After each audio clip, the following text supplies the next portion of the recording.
Il avait signé l'affiche Hope de la campagne de Barack Obama en 2008. Le street artiste américain Shepard Fairey était de passage à Paris il y a quelques jours. Connu aussi sous le pseudonyme d'Obey, il s'était rendu célèbre en France grâce à ses fresques murales et le tirage de son œuvre Liberté, Égalité, Fraternité qui a pris place dans le bureau d'Emmanuel Macron. Mathieu Caburet dresse le portrait de cette star du street art. Cela fait 30 ans que Shepard Fairey a les poches remplies de stickers. Il les colle partout, peint des murs dans le monde entier jusqu'à la Tour Eiffel en 2015. Il a fait de méthodes de propagande un art. Anti-bouche féroce, en 2009, il met son talent au service de Barack Obama avec ce poster devenu culte. À l'Élysée, Emmanuel Macron s'affiche devant une Marianne signée Obey.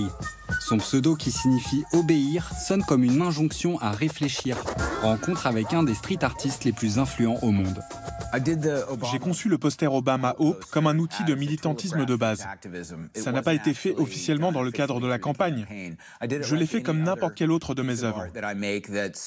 Ça parle de ce qui se passe à ce moment-là dans le monde. On connaissait Obey le graffeur. Après cette affiche, il devient un artiste à part entière, connu sous son vrai nom, Shepard Fairey. Souvent comparé à Barack Obama, Emmanuel Macron utilise l'esthétique d'Obey pour forger son image de président moderne. C'est incroyable que Macron ait une œuvre de moi à l'Élysée, parce que je suis un artiste américain. Et même si l'œuvre parle de la France, c'est une marque de soutien apportée à la France après les attentats du 13 novembre. Mais c'est quand même fait par moi.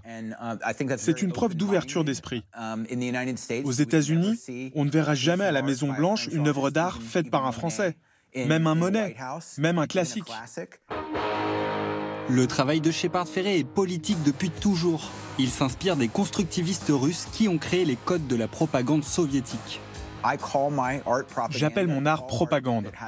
Je pense que tout art qui défend un objectif contient des éléments de propagande. Je pense qu'il y a une différence entre la propagande au sens sinistre du terme, qui va avoir le dernier mot dans une conversation, et l'art qui a pour but d'ouvrir une conversation. Né en 1970 en Caroline du Sud, sa jeunesse a été marquée par l'émergence du skateboard, du punk rock et des films d'horreur américains comme ceux de John Carpenter.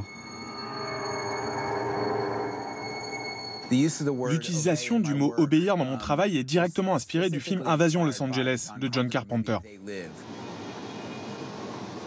Obéis.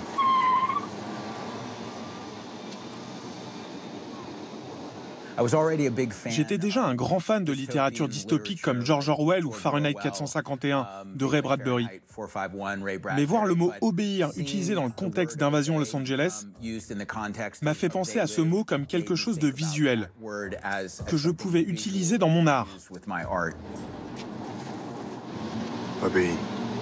Reste endormi. Obéis. Les gens se soumettent, se conforment aux règles, suivent le chemin le plus facile. Ils ne se posent pas de questions quand ils ont affaire à l'organisation normale et aux règles tacites de la société. Mais quand on leur dit d'obéir, ils sont obligés de réfléchir à ce à quoi ils veulent se soumettre, à ce à quoi ils veulent obéir. Donc c'est un moyen d'encourager les gens à plus réfléchir et à analyser les choses. En 2019, il fêtera les 30 ans de sa première campagne d'affichage. Il n'était pas encore Obey, mais se cachait derrière le visage d'un catcheur français. L'été après ma première année en école d'art, j'étais en train d'apprendre à un ami comment faire un pochoir. Et j'ai fait une image débile du catcheur André le Géant, qui disait « André le Géant a un clan ». Avec des amis, on l'a placardé dans des espaces publics. C'était juste une blague entre nous. Mais rapidement, il y a eu une réaction que je n'avais pas prévue. Et j'ai réalisé que quand les gens voient quelque chose dans l'espace public qui n'est ni de la publicité ni un message du gouvernement, ils se disent « c'est quoi ça ?» Ça fait réfléchir les masses. Et j'aime l'idée de pousser ce concept le plus loin possible. D'ailleurs, je vais peindre un mur à Grenoble l'été prochain pour le 30e anniversaire de mon premier autocollant avec André. De 1989 à 2019, je sais que j'ai pas l'air si vieux, mais c'est vrai.